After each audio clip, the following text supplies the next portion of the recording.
પોરબંદર શહેર નગરપાલિકા દ્વારા શહેરીજનોના હિતમાં કામગીરી કરવામાં આવી છે, જેમાં શિયાળાની ઋતુને લઈને સ્ટ્રીટ લાઇટના ચાલુ બંધ કરવાના સમયમાં ફેરફાર કરવામાં આવ્યો છે। પોરબંદર શહેરમાં હાલ શિયાળાની ઋતુને લઈને શહેરમાં સૂર્યાસ્ત અને સૂર્યોદયના સમયમાં પણ ફેરફાર થયો છે।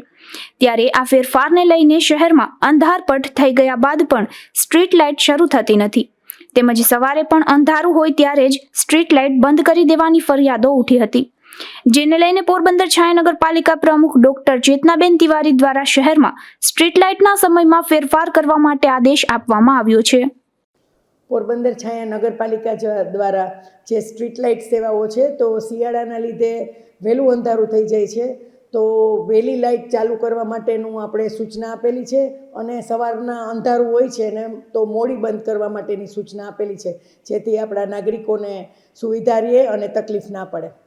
હાલ સ્ટ્રીટ લાઇટનો સમય મોડો હોવાથી સવારે અને સાંજે શહેરીજનોને ભારે મુશ્કેલી વેઠવી પડતી હતી, જેનો ઉકેલ લાવી પ્રમુખે લોકહિતમાં આ કામગીરી કરી છે। અશોક થાનકી, ગુજરાત ન્યૂઝ, પોરબંદર।